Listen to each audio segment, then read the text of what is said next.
Bentornati nel canale. Oggi ci spostiamo nel polmone verde dell'Italia. Siamo in Umbria e più precisamente a Spey. Cominciamo la nostra visita da via Cappuccini, dove troviamo l'antico arco romano, risalente al periodo antecedente all'imperatore Augusto. Ci incamminiamo poi tra i vicoli del borgo ed imbocchiamo via Torri di Properzio, che ci porta al cospetto di Porta Venere.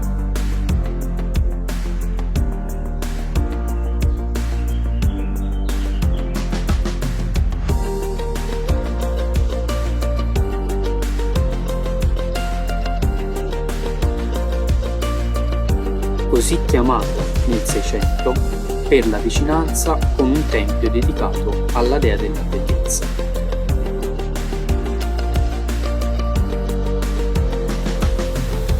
È contraddistinta da 3 aperture arcuate.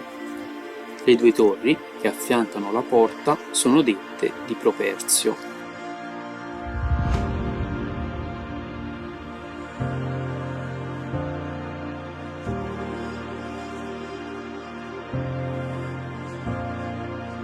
Ci spostiamo poi nella parte iniziale del borgo, dove possiamo visitare la chiesa di Santa Maria Maggiore, conosciuta anche come collegiata.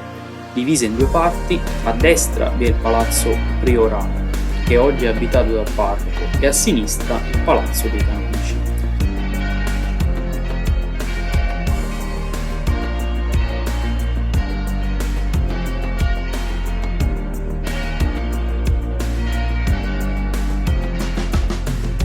Ritorniamo al belvedere da dove siamo partiti, per ammirare dall'alto tutto il borgo e le montagne in lontananza.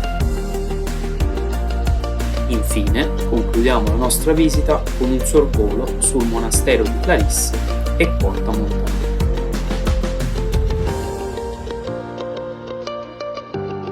Da Spey è tutto, io vi do appuntamento al prossimo video.